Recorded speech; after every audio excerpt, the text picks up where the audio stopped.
कथा कहती है, स्कंद पुराण कहता है कि ब्राह्मण ब्राह्मणी बुजुर्ग हैं, उनकी 6 लड़कियां हैं, 4 लड़कियों का विवाह हो गया, पर वो चारों भी सुखी नहीं हैं। अब किसके पास जाए?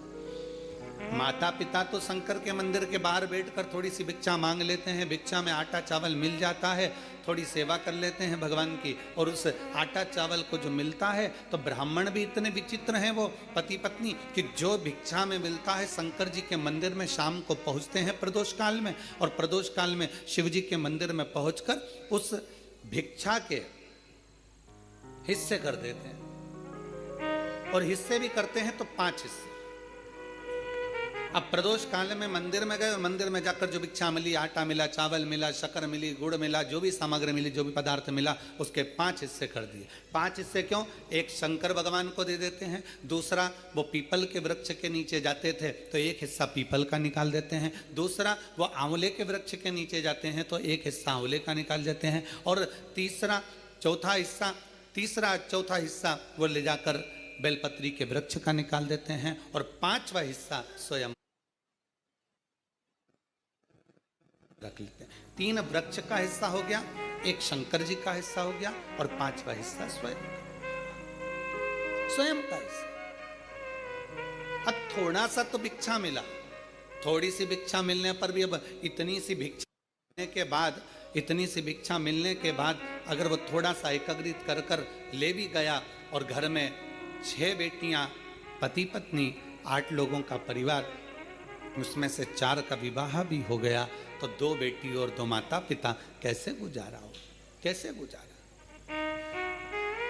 विचार किया। आपका काम है शंकर के मंदिर तक जाना, आपका काम है शिवालय तक जाना, आपका काम में अपना जो है उसमें से कुछ अंश शिव को दे देना, ये आपका कार्य है। अब शिव का क्या कार्य है वो शंकर जाने। तेरे मंदिर में आना मेरा काम है, और मेरी बिगड़ी बनाना तेरा काम। तेरी चौखट तक मैं आ ही गया, मुझे दर्श दिखाना तेरा काम। अब उसके ऊपर निर्भर है।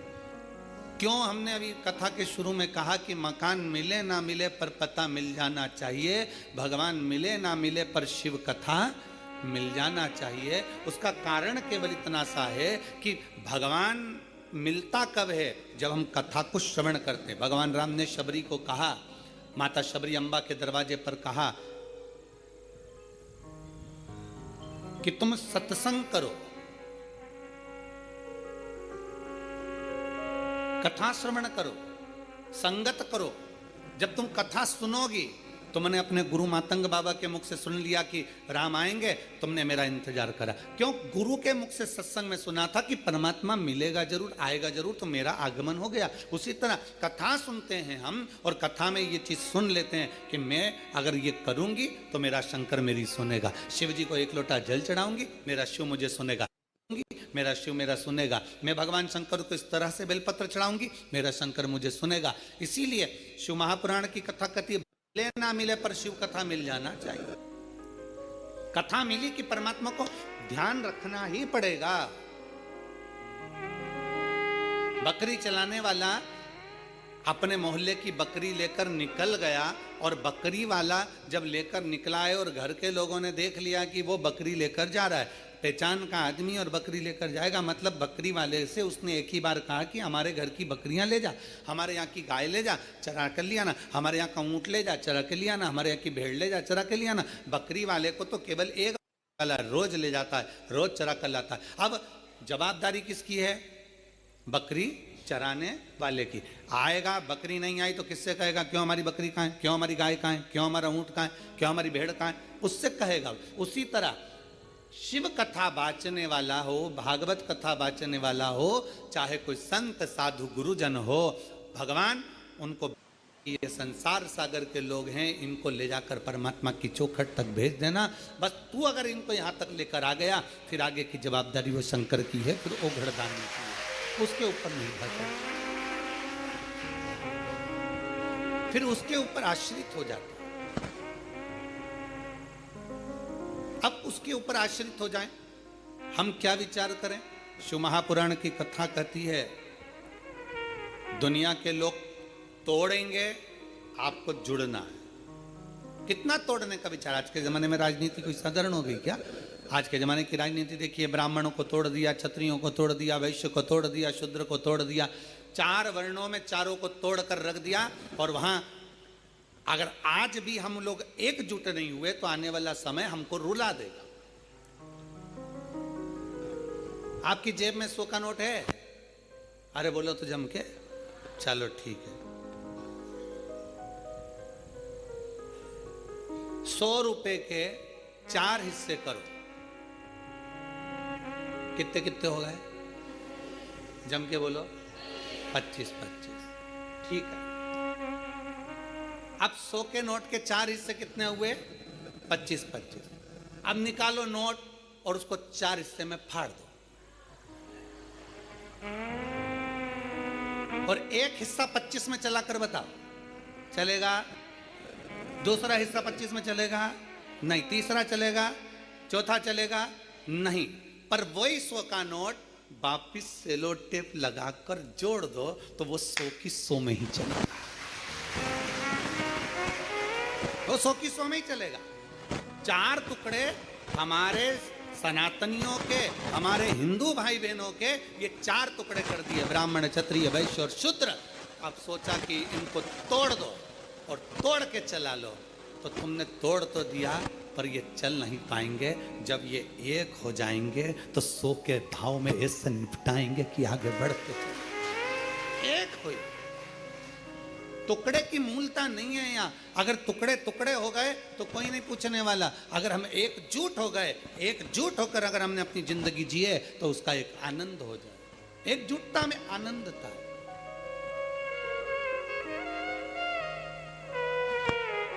और वो एकजुटता की आनंदता हमारे जीवन की एक आनंदता को सुख प्रदान करती है कि हम कैसे अपने जीवन को जी सकते हैं।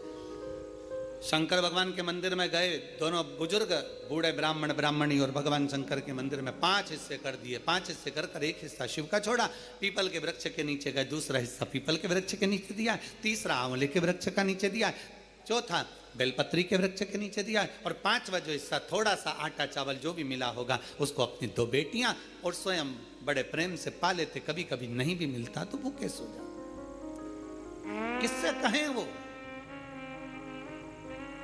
4 बेटियों का विवाह करा, वो भी दुखी, किससे जाकर कहे? किससे विनय करे?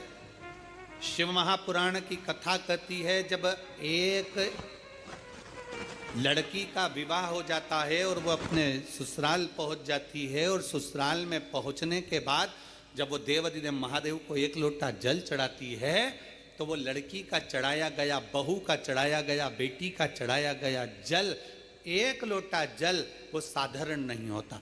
पुरुष जब शिव पर जल चढ़ाता है तो उसका खुद का कुल तरता है, पर घर की बहू, घर की स्त्री, घर की माँ, घर की बेटी जब शंकर भगवान को जल चढ़ाती है तो उसमें से आधे जल का हिस्सा उसके मायके वालों को मिल जाता है और आधे हिस्सा उसके ससुराल वालों को मिल जाता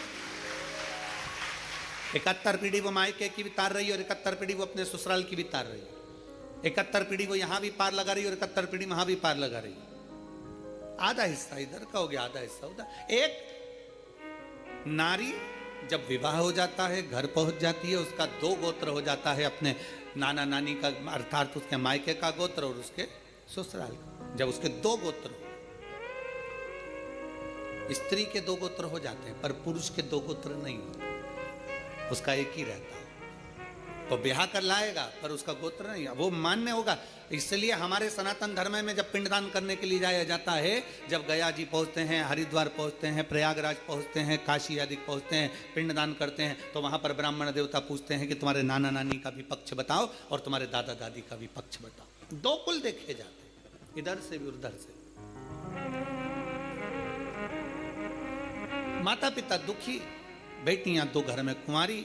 समय बीतता गया, जो 4 बेटियां ब्याही थी बड़ी दुखी थी। दुखी होने के कारणवश एक बार वो अपने पिता से मिलने के लिए आई। विचार करा कि हमारे दुख हमारे माता पिता को श्रवण कराएंगे, पर माता पिता तो पहले से दुखी हैं, अब किससे कहें? ये चीज हमें सीखना चाहिए। अब अपनी पड़ोसन तो पहले से दुखी और ऊपर से तुम जाके बोलो मेरी बहू बड़ी परेशान करती। अब उससे पूछो पड़ोसन से, तो मेरी तो और जगदम्बा है। पूछो।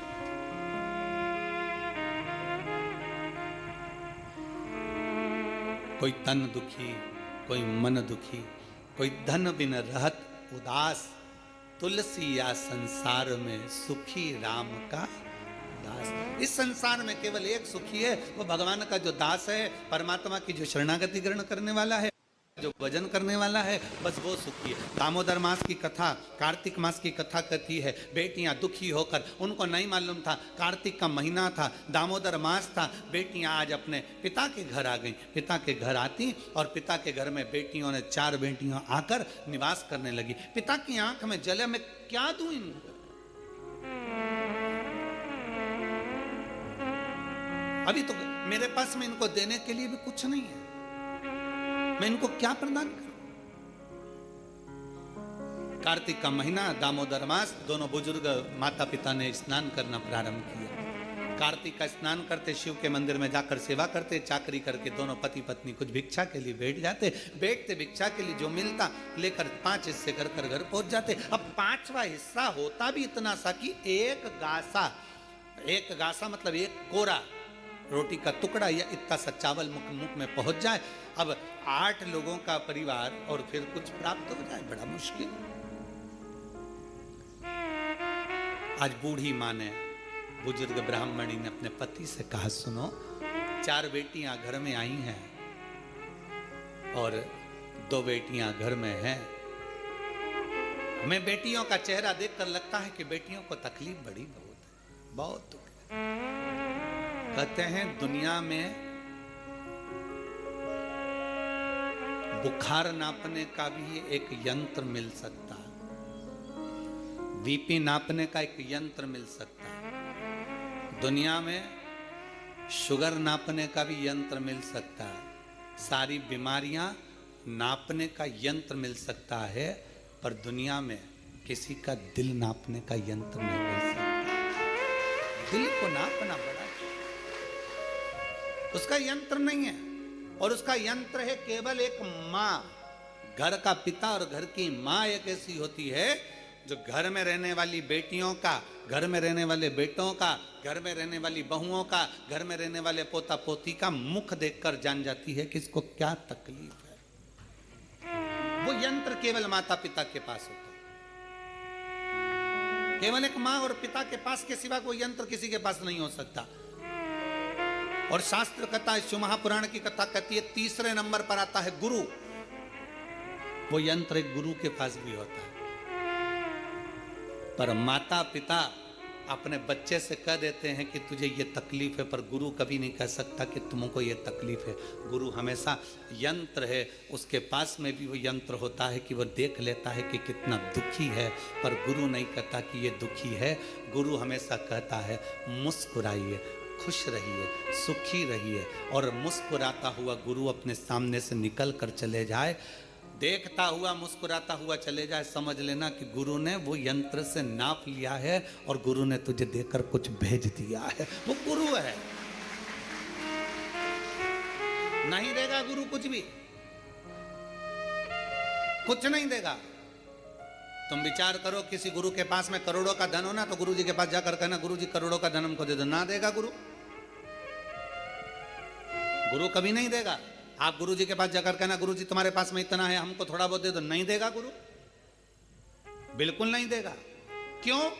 क्योंकि गुरु जानता है आज अगर मैंने इसको थोड़ा दे भी दिया ना, तो ये मेरे पास नहीं आएगा तो दूसरे के पास जाएगा और इसकी मांगने की आदत पड़ जाएगी। पर गुरु देता नहीं है, पर गुरु उसको निगाह से देखकर मुस्कुरा कर ऐसा वर देकर चले जाता है कि अब तुझे मांगना नहीं पड़ेगा, तू उससे प्राप्त खुद कर सकता।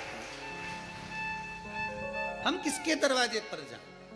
बुजुर्ग माता पिता ने विचार करा, बूढ़ा बूढ़ी ने विचार करा, हम करें तो करें क्या। विचार करते करते आंखों में जल भर गया। बेटियों का भरण पोषण कैसे करा जाएगा, बेटियों के लिए क्या करा जाएगा। दोनों पति पत्नी चले, रोते रोते नेत्रों में जल भरते हुए। पति ने कहा चिंता मत करा, 5वां हिस्सा लेकर जा रहे थे और सारे वृक्षों के नीचे हिस्सा देते हुए चले जा रहे थे। दामोदर मास था, कार्तिक का महीना था। आज पत्नी के मुख से निकल गया, थोड़ा सा घी आया हुआ है, एक काम करते हैं, पांचों जगह इस घी का हिस्सा करना है। तो भगवान के मंदिर में दीप लगा देते हैं। पति ने कहा घी तो आया है पर कपास नहीं है। पत्नी ने अपने तन की साड़ी को फाड़ लिया।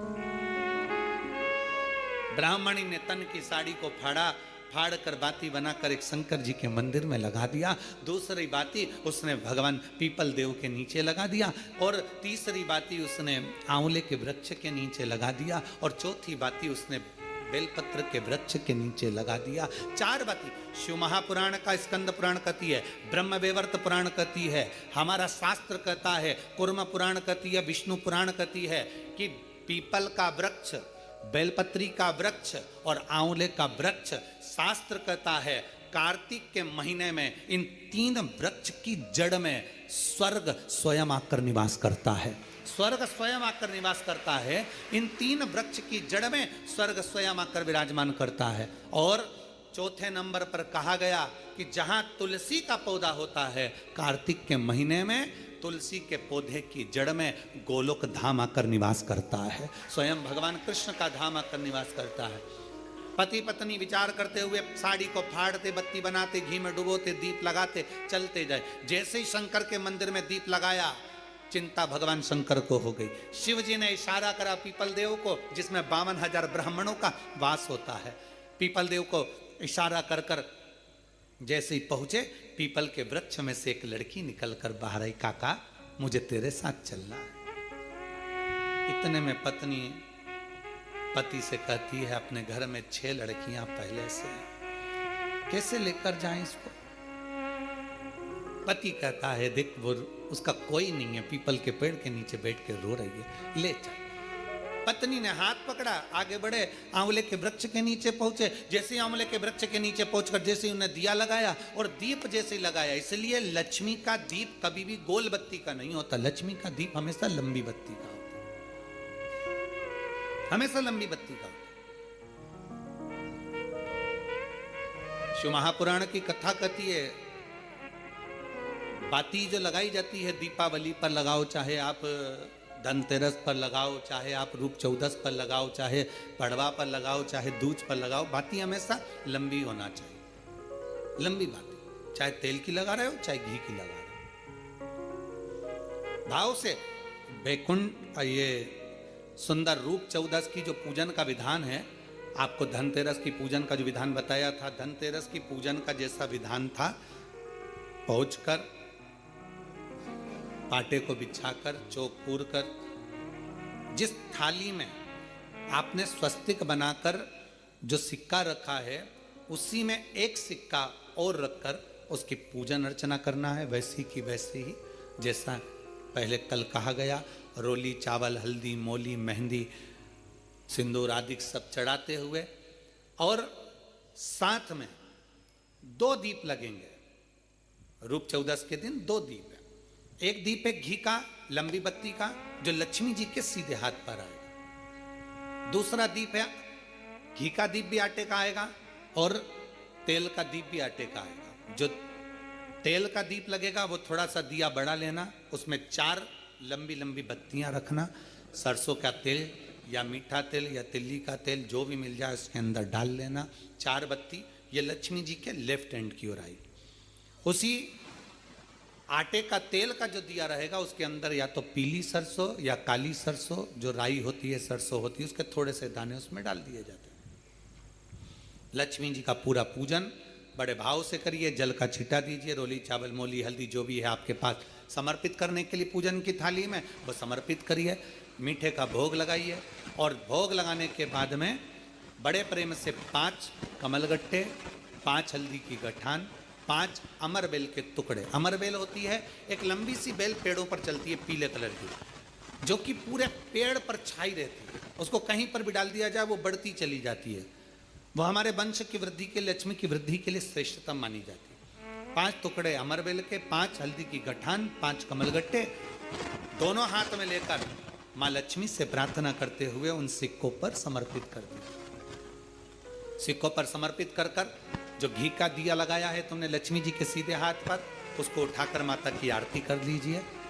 जो तेल का दिया है, घी का दिया वापिस रखकर आरती के बाद में, जो तेल का दिया है 4 बत्ती वाला जो तुम जला कर रखी हो, उसको पूरे घर में घुमाकर, रूप चतुर्दशी के दिन, रूप चौदस के दिन, नरक चौदस के दिन पूरे घर में घुमाकर, सारे घर के दरवाजे खोलकर बड़े प्रेम से घुमाकर मुख्य द्वार के बीच में, जो घर से बाहर निकलने वाला द्वार है, उसके ठीक बीचों बीच वो दिया 4 बत्ती का रख देना चाहिए। कुछ देर के लिए दरवाजे खुले रखना चाहिए।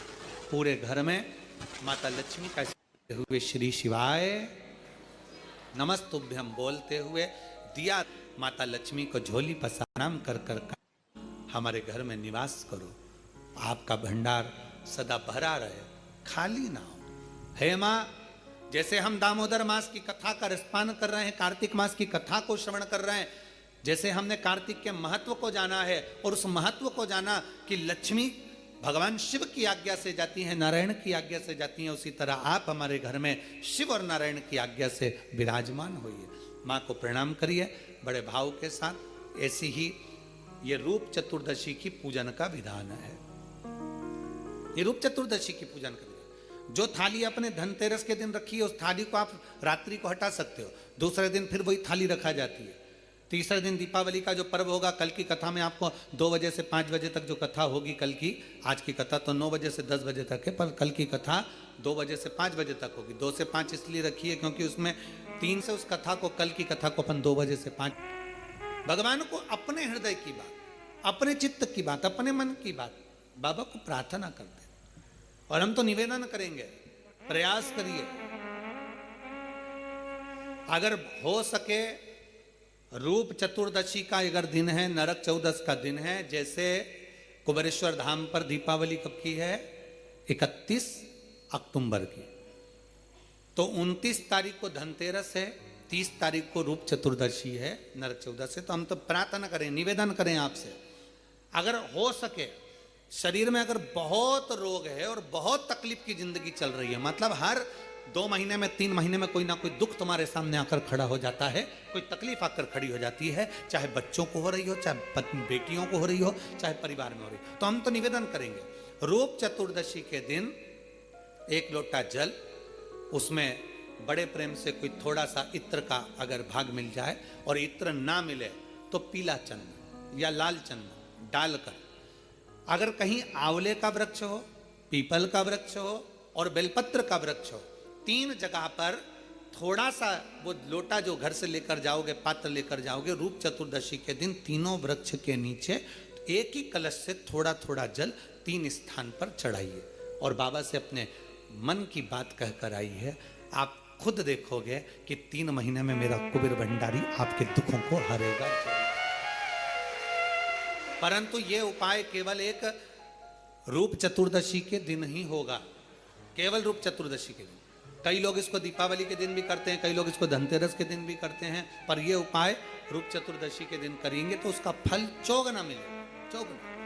और मान लो इस चतुर्दशी पर अगर आप नहीं कर पा रहे हो, तो अगली इसी कार्तिक के महीने की जो देव दीपावली आती है पूर्णिमा के लगभग में, उस समय पर जो चतुर्दशी आए तो उस समय पर भी ये प्रयोग कर सकते, पर होगा कार्तिक महीने के अंदर।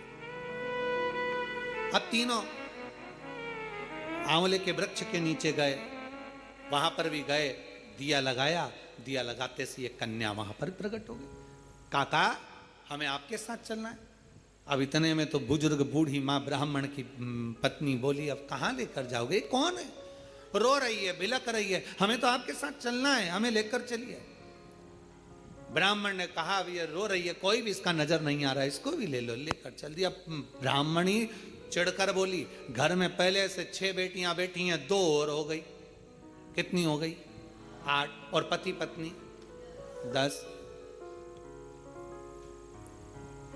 पति ने हाथ पकड़ाया पत्नी को, फिर आगे बढ़ गए, बढ़ते बढ़ते सीधे बेलपत्र के वृक्ष के नीचे पहुंच गए। अब तो बेलपत्र के वृक्ष के नीचे दिया लगाने ही वाले थे, इतनी देर में ब्राह्मण ने अपनी ब्राह्मणी से कहा, बिल्कुल मत लगा, बिल्कुल मत लगा, हो सकता और दीप लगाए और लड़की आ जाए, तो तू दीप मत लगा, दीप लगाए मत। बस ब्राह्मण और ब्राह्मणी दोनों बैठकर वहां पर दिए को ऐसे ही छोड़कर आगे बढ़ने लगे। इतने में ब्राह्मण की 6 ही लड़कियां घूमती घूमती अपने पिता और माता को ढूंढती ढूंढती आ गईं। बेलपत्री के वृक्ष के नीचे पहुंची, देखा दीप रखा हुआ है पर कोई जलाकर नहीं गया है। क्यों ना अपन इसको जला देते हैं, अपन इसको जला देते हैं। 6 बेटियों ने मिलकर उस दीप को प्रज्वलित कर दिया। जैसे ही दीप प्रज्वलित करा, एक लड़की वहां प्रकट हो गई और प्रकट होते से कहा, जीजी ओ जीजी, मेरे को तुम्हारे साथ चलना है, मेरा कोई नहीं है, मुझे लेकर चलो। अब तो 6 ही लड़कियों ने विचार करा, पिताजी इतना सा तो भात लेकर आते, उसमें एक एक गासा सबको मिल जाता।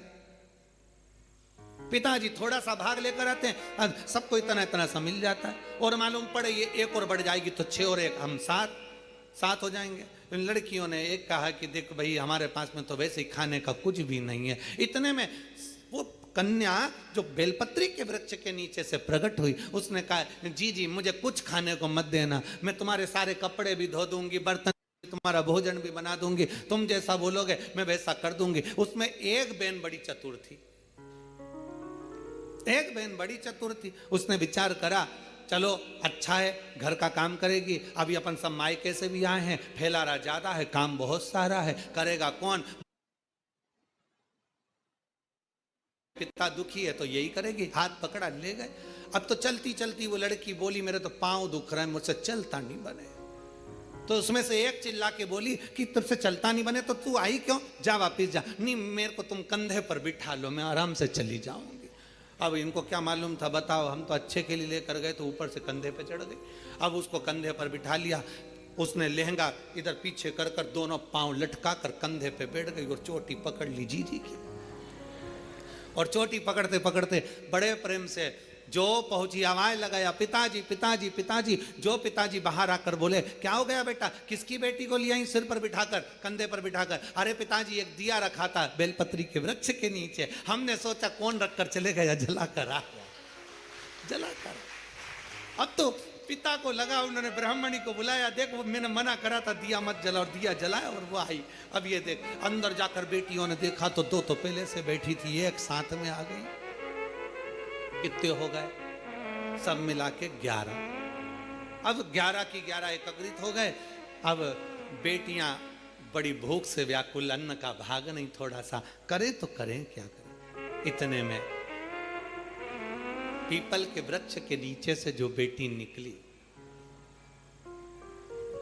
आंवले के वृक्ष के नीचे से जो बेटी निकली, बेलपत्र के वृक्ष के नीचे से जो बेटी निकली, ब्राह्मण पिता ने और ब्राह्मणी ने दोनों ने मिलकर उन तीनों का नाम पावनी लक्ष्मी रख दिया। कौन सी लक्ष्मी? पावनी का मतलब जानते हो?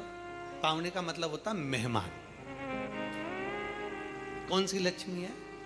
पावनी लक्ष्मी, मतलब हमारे घर में मेहमान बनकर कोई लक्ष्मी। अब ब्राह्मणी ने पूछा कि इनका नाम क्या रखे, तो क्या रख दो पावनी लक्ष्मी। अब इन्होंने नाम रख दिया पावनी लक्ष्मी। अब तीनों को नाम पावनी लक्ष्मी। अब एक ने कहा, जो पीपल के वृक्ष के नीचे से निकली, मैं जाती हूँ अभी भोजन बनाती हूँ। तो इतने में ब्राह्मणी आंख में आंसू भरकर बोली, बेटी तू इतनी सी तो रखी है, भोजन क्या बनाएगी? कुछ भी तो खाने का नहीं है। अपन एक काम करेंगे, कल भिक्षा मांग कर लाएंगे तब बनाएंगे। इतने में लक्ष्मी ने, उसी समय पावनी लक्ष्मी बोली, माँ तू तो बर्तन बता दे, बर्तन कहाँ रखा है, बस बर्तन बता, मैं बना दूंगी। तो बनाएगी क्या? अन्न हो घर में तो बनाएगी ना। अरे माँ तू बता तो सरी, तू मुझे बता कहां रखा है। तो इतने में ब्राह्मणी ने पूछा, घर में अन्न नहीं है तो तू देगी क्या? इतने में पावनी लक्ष्मी ने कहा, मां एक बूढ़ा बूढ़ी पीपल के वृक्ष के नीचे आते थे, अपने अन्न का एक हिस्सा रख कर जाते थे। शंकर भगवान बोले हैं, उनके अन्न का पूरा हिस्सा चुका कर आना है, इसलिए मैं तुम्हारे दरवाजे पर आई हूं। मां भागवता, बर्तन दिए, भोजन बनना तैयार हुआ। जैसे ही भोजन बनकर तैयार हुआ, सबने पाया ऐसा स्वादिष्ट भोजन, आज पेट भरकर जिंदगी में पहली बार भोजन करा। भोजन कर कर बर्तन मंज कर रखे ही थे। कोई रिश्तेदार कभी नहीं आता था क्योंकि धनी नहीं था। सुख के साथी हजारों हैं।